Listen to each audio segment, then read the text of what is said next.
Sesama. The person. Azel, we are at Kuala Lumpur Bird Park. Taman Burung Kuala Lumpur. It's RM75 per adult. So it's about that's for foreigners lah, I think. So it's $25. A bit expensive. But a lot of things in KL are expensive. Oh, the peacock right in the front.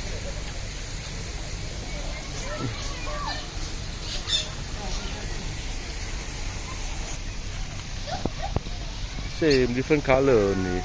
Hello.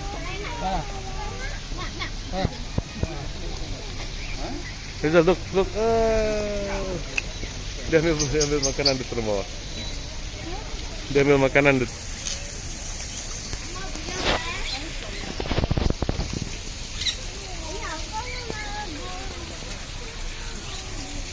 Azel's parrot. Look at Azel's parrot.